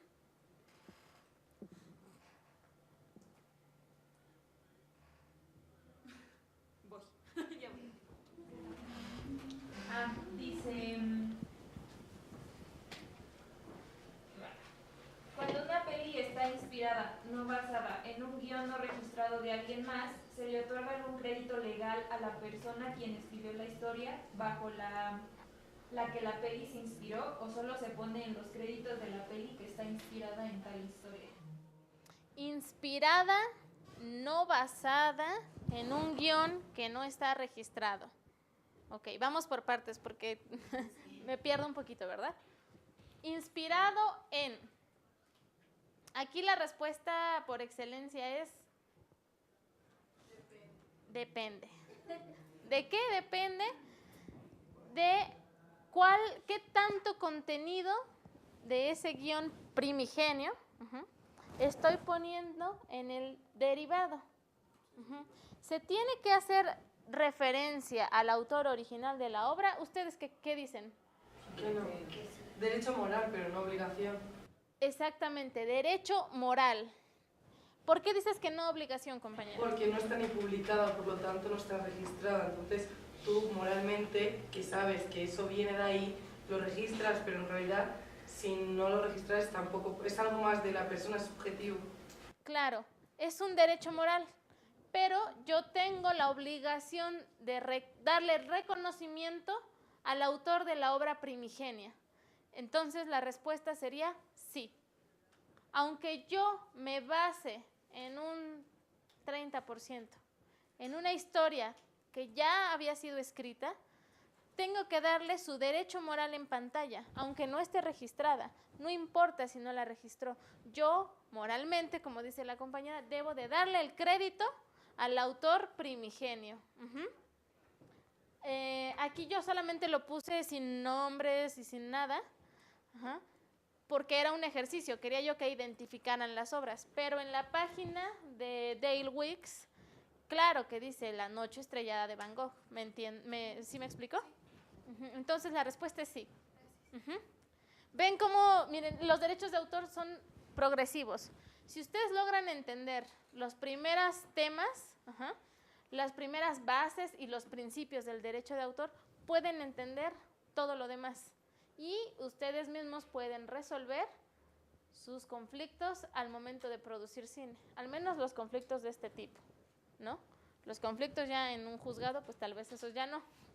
Pero estos, claro que sí. Si ustedes logran entender lo primero, podrán resolver en mayor complejidad las problemáticas al momento de producir cualquier audiovisual. ¿Y qué pasa, por ejemplo, si una obra tiene similitudes con otra, pero el autor ni siquiera había visto la otra obra? ¿Qué pasa si una obra tiene ok. Bueno, ahí justamente por eso el indautor es declarativo y de buena fe. Porque aunque ya haya otra obra que se parezca a la que tú has hecho, si tú dices que eres autor de primigenio, ¿no?, de esa obra, autor de esa obra primigenia, tú tienes la posibilidad de registrarlo. Porque, miren, habiendo tanta gente y nosotros teniendo referencias de tantas cosas, podemos llegar a crear algo que en otro país o en otro estado de la República ya exista. ¿Qué pasa? Bueno, simplemente no lo sabías, ¿no? Pero, como dice los principios del derecho, ¿no?, la ignorancia no te exime de la responsabilidad, ¿no? Si tú no lo sabías, posiblemente no tengas la obligación de darle el reconocimiento al autor. Sin embargo, si un autor te demanda porque estás utilizando algo que él ya había hecho en un principio, claro que procedería esa demanda. ¿Sí me doy a entender? Por ejemplo, si no sabía ninguno de los, o bueno, o sea, si ni siquiera el autor o algo así, o alguien así sabía que tú ya hiciste dinero con eso y te demanda el autor original, ¿tienes que regresarle ese dinero que tú ya hiciste? No tienes que regresarle el dinero. O sea, solamente pero posiblemente tengas que pagarle una indemnización. Posiblemente. Todo depende. La mala leche es el otro, ¿no? También. Exactamente, depende de qué tan enojada esté la otra persona. En realidad, por eso es que esto se vuelve muy complicado, porque son derechos subjetivos respecto de arte, además. Y bueno, aquí no me voy a meter en eso, pero mucho tiene que ver con que ni siquiera hay una definición de arte. Una definición de arte no existe. ¿Quién más por ahí? Sí. Por ejemplo, bueno, más hablando del teatro, queríamos hacer una obra de teatro de una autora que ya falleció, pero pues estábamos en ese dilema si podíamos presentarla así como tal, como ella describió, y bueno, llegamos a la conclusión de nada más cambiar los nombres, pero qué tal que alguien, o sea, como que sí se da cuenta que esa es la misma obra, nos multaría, ¿no? Los demandan. Nos demandan. ¿Cuál es la respuesta? Depende. Depende, que muy mal, dice. Depende. ¿De qué? Si nosotros estamos utilizando obras de alguien más, pero únicamente para uso interno de la escuela, no hay ningún problema, porque la legislación tiene una excepción a todo esto, y es que para instituciones educativas y con fines de investigación, de crítica. Estábamos en el dilema si nada más pedir cooperación voluntaria o ya cobrar la función. Bueno, mejor no cobrar la función, porque la excepción de la ley habla de instituciones educativas sin fines de lucro. Entonces, la mayoría de las escuelas son asociaciones civiles, y las asociaciones civiles también tienen como objeto crear actividades y cosas sin fines de lucro, ¿no? Entonces, mejor hacer la obra, pero no cobrar.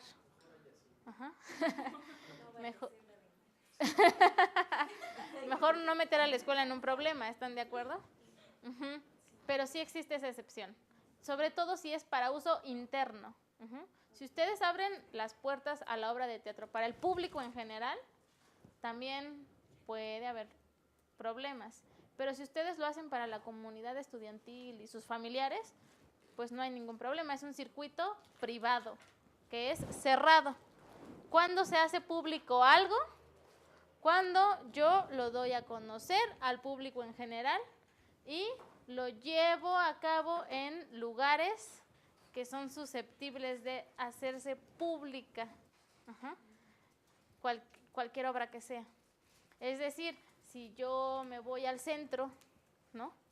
Y la hago ahí en la explanada, bueno, ahí ya no es un circuito cerrado, ¿verdad? Ya es público. Pero si es dentro de una escuela, por los alumnos y para los alumnos y sus familiares, no hay ningún problema. Ustedes pueden utilizar lo que ustedes quieran. Esa es la excepción en la legislación. Voy a ver si podemos abrir tantito YouTube nada más para poner un... Yo quiero que, con respecto a esto de obras primigenias y obras derivadas, quiero que conozcan un caso en particular de un DJ que trabaja mucho pues la cuestión de los amplios, y quiero que vean el caso. El video no dura mucho, es muy cortito. Y we heard girl talk from extent and legal margins of music. When you experiment with products over a period of time, you find that some of the products seem to refer to future events. It's often random and turning in praise. ¿Ustedes ya conocen a ese DJ? ¿A Girl Talk? Insidious virus in the midst of this illegal download music is some people with some samplers, each poppy noise just sounds like 25. It sounds like a happy up-tempo, poppy girl. Michael Jackson now he's called in to confiscate all copies of the CD. Now, before we get our feedback, we need to ratchet up our heels.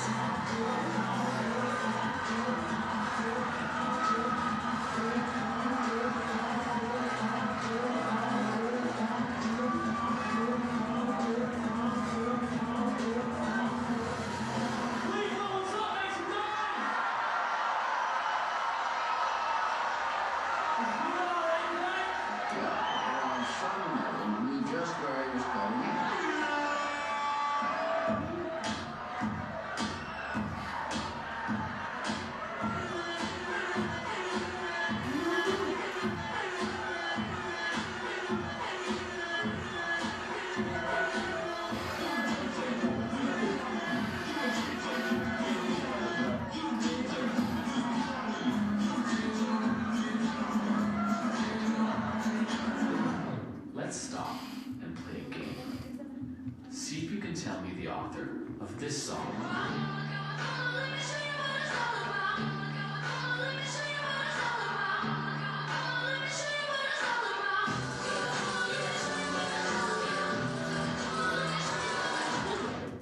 If you guessed the Jackson 5, you'd be wrong. Try again.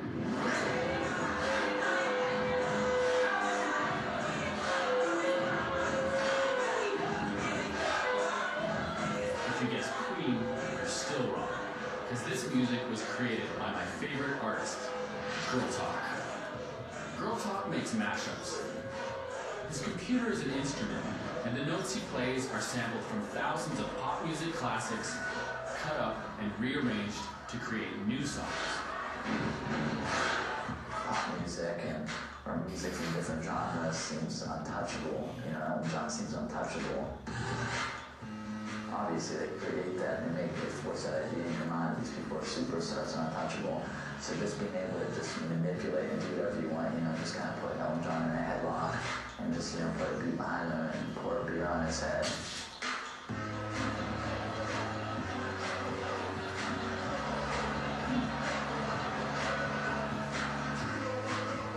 Whether or not you think this music is original isn't the point, because the rules of this game don't depend on who made the songs.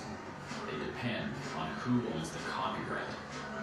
And according to the people that do, sampling even a single note is grounds for a lawsuit. That means these kids should not be dancing, and you shouldn't be watching, because using these songs in my movie is against the rules too. And the fact that there are people out there calling my favorite artist a criminal is exactly why I need to make this film.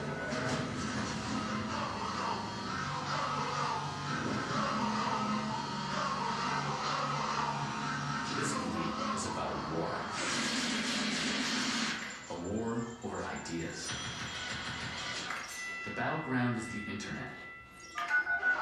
And I take that personally, because I was born at the exact same time as the internet. I was born on a small island off the west coast of Canada. My parents were trying to get away from the world, but like all kids, I wanted the opposite. I wanted to connect back. Luckily, the creators of the internet thought the same way.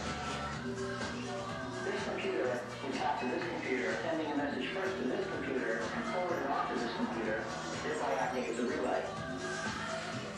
Millions of computers were connected and evolved into one perfect machine, designed for a single purpose: sharing information. The internet allowed me to connect from my island to the world, to communicate ideas with millions of others, and a media literate generation emerged, able to download the world's culture and transform it into something different. And we call our new language remix. Funny things, political things, new things were all uploaded back to the net. The creative process became more important than the product, because consumers were now creators, making the folk art of the future.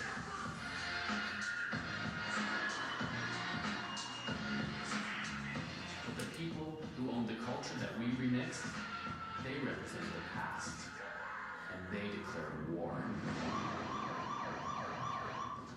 They didn't see a great library or an information superhighway. They saw a supermarket, and they wanted to get paid. For these people, ideas are intellectual property, locked up until purchase.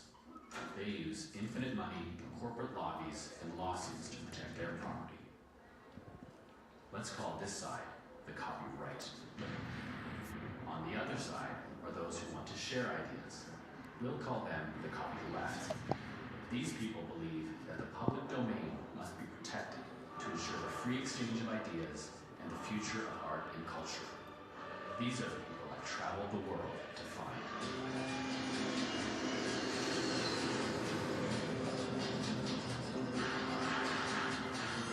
Together we've drafted a manifesto, and it goes like this. Culture always builds on the past, but the past will always try to control the future. Our future is becoming build free societies, you need to limit the control of the past.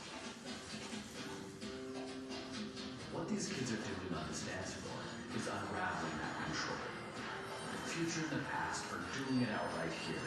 And whoever wins gets to decide if ideas will be determined by the public domain or private corporations in science, industry, medicine, our entire culture. But let's start with everyone's favorite battle, music.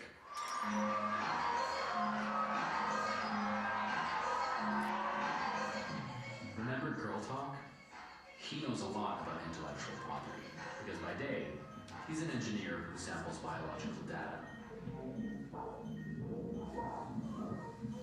By night, he tests how people's biology reacts to his musical data.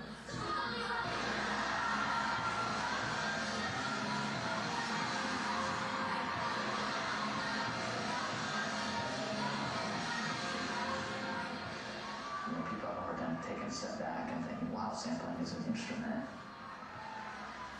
Potentially in the future, we're gonna look back and just be like, wow, I can't believe people were having these moral struggles with someone collaging two songs together. Seems like something that could be very dated, very fast. Well, what is the moral dilemma? Who would have a problem with Girl Talk's music? I've been at the Copyright Office for more than 40 years. You need to know, I don't have a computer at home. I've never done a mashup. I've actually never downloaded, a song that was hanging out there. Can I show you a mashup? Sure. Una remezcla, ¿qué tipo de obra sería? Derivada, exactamente. Just grab any one of those, paste that into a new window. Elvis Costello radio. So if I just highlight the first kind of percussion hit, so if I put 0.25 seconds of it there, then paste 0.125 seconds of it, which is half of that, and paste it 0.25 seconds again. So this is 1 second now, and this should be on a rhythm. Put in 0.125 seconds of silence, put it twice, that's 0.25 seconds of silence, paste it 0.25 seconds again. Oh my God. Paste it 0.125 seconds.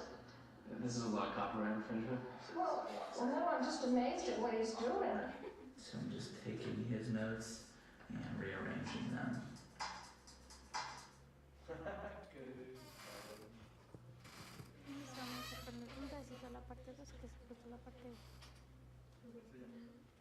I'll put it in the minimal version.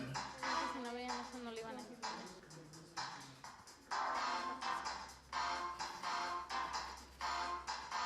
I can put a beat underneath that. Now I'll put in the extended version. And like that. Really, when it's based on other people's stuff. Well, why not? Girl Talk's music is obviously creative.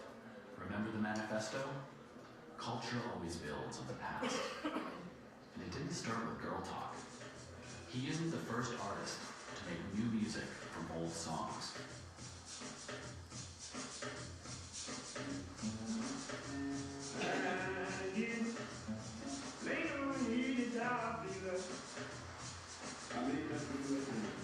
¿Todos aquí conocen a Moody Waters?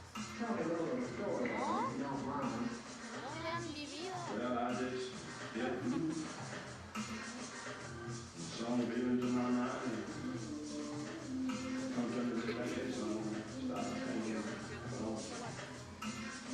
know that Tim running out of blues, and you know. When this song comes from the cotton for you and the boy, and put your record out loud, you know. ¿Sí conocen a Robert Johnson?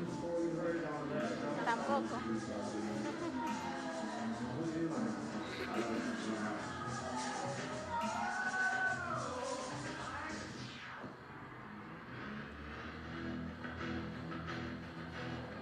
So right now I'm going to introduce the loop from the Led Zeppelin song Whole Lotta Love, and I'm going to have kind of an A-B comparison between that riff and the riff from Muddy Waters. Ya me estaba yo asustando un poco.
tantito pausa en esa parte.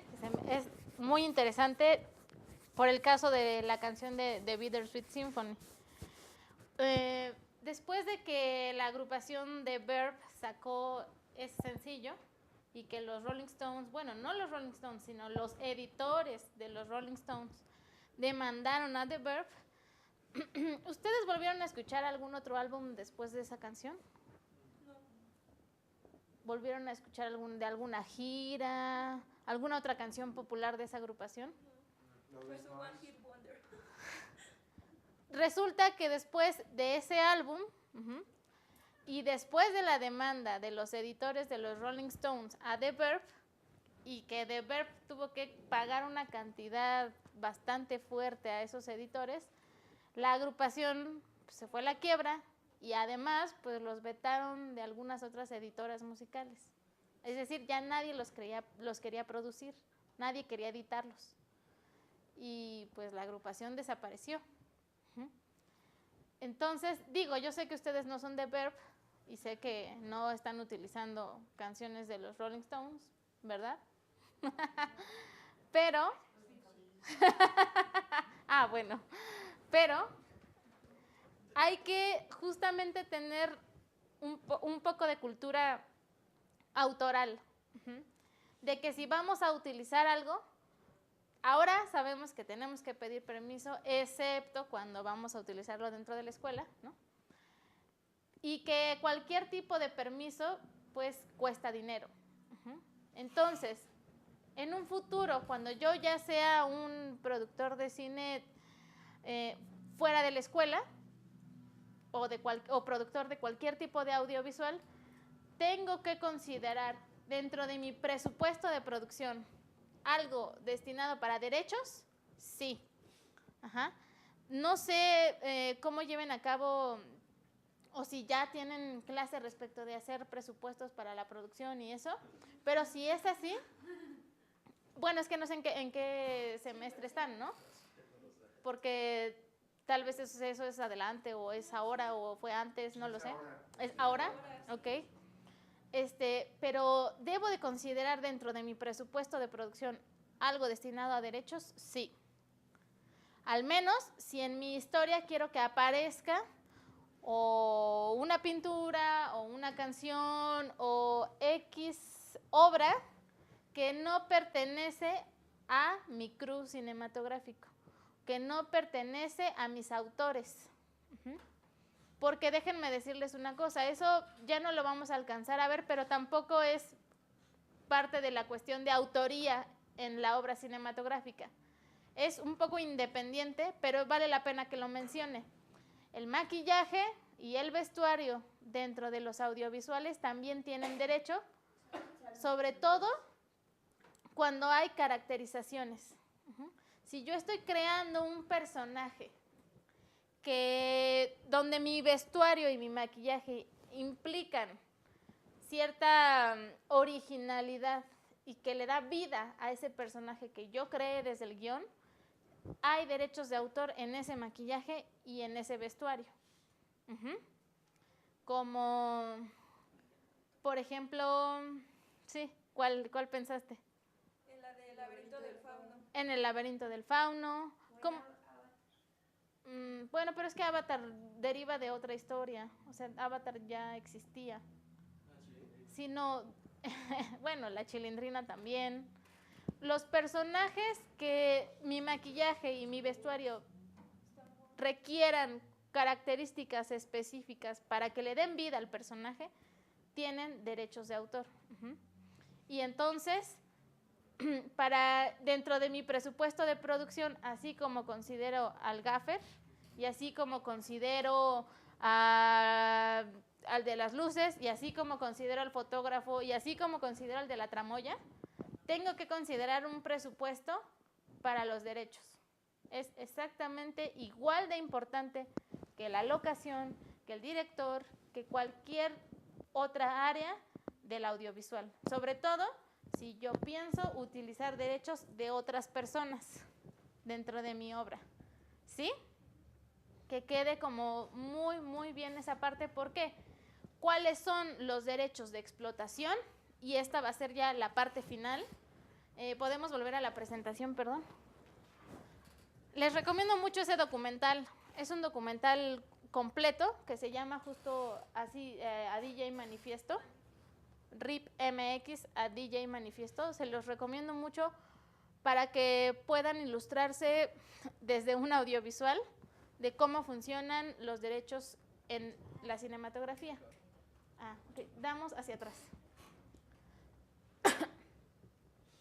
Unas dos más. Una más. Eso es. Muy bien. ¿Cuáles son los derechos por los cuales yo debería de pedir una autorización y pagar por ella? Reproducción, que el derecho de reproducción no me refiero a que ustedes metan el Blu-ray en el Blu-ray, ¿no? En el aparato y le den play. Eso no es la reproducción. La reproducción es hacer un montón de copias de lo mismo. Esa es la reproducción. Entonces, el derecho de reproducción conlleva una cuestión económica. Sí, por eso la piratería es un delito, ¿no? Porque es una reproducción no autorizada. Ajá. Comunicación pública. Si yo utilizo una canción que no es de mi autoría para hacerle un cover y llevarla a cabo en un CD o en una película, estoy utilizando tanto la modificación de la obra como la comunicación pública de la misma. Y, por tanto, debo pagar por esos derechos. El derecho de transformación también es un derecho patrimonial, es decir, de contenido económico, y el derecho de transformación es la modificación de la obra, el llevar a cabo una obra de una rama a otra. ¿Cómo? O sea, ¿cómo es así? ¿Cómo así, dirían los colombianos? ¿Cómo así?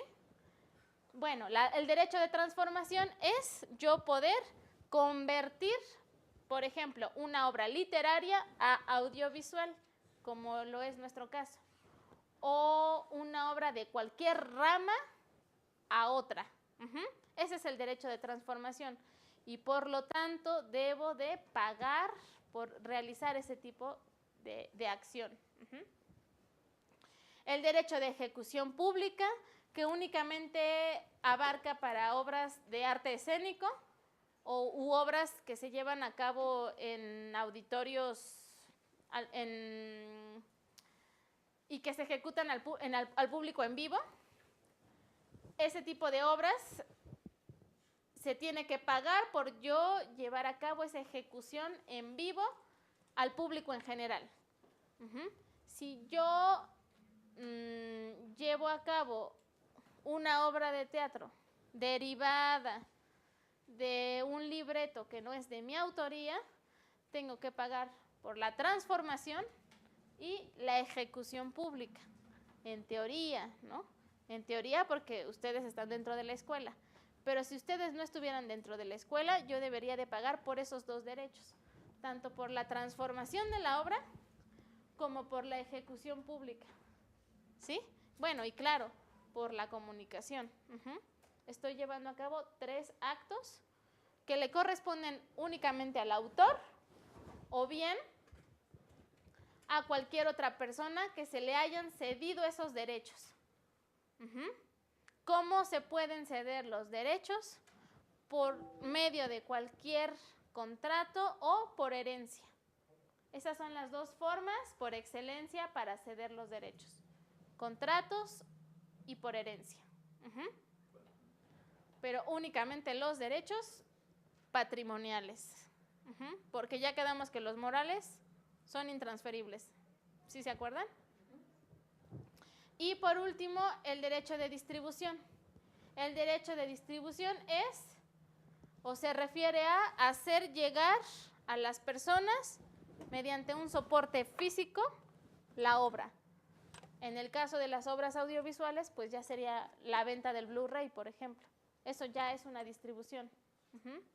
O bien, la comunicación pública en salas también lleva a cabo una distribución, porque Yo primero tuve que hacer un montón de DCPs con el contenido de la película y físicamente llevarlo a las salas cinematográficas para que posteriormente se comunicaran públicamente.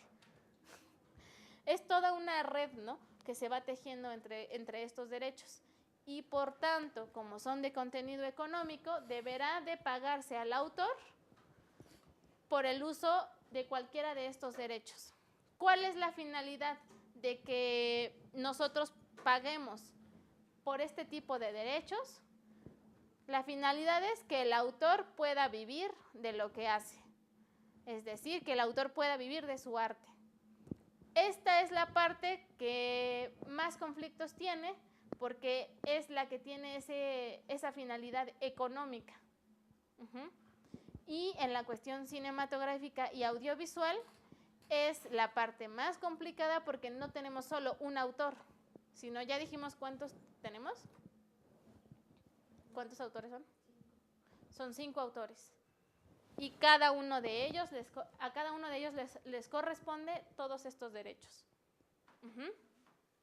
Entonces, cuando yo pacto cualquier tipo de estos derechos mediante un contrato con cualquiera de los realizadores, debe de llevar una remuneración obligatoriamente. Yo debo de pagar al fotógrafo, debo de pagar al guionista, al director, al músico y al que hace las animaciones por cederme cada uno de estos derechos.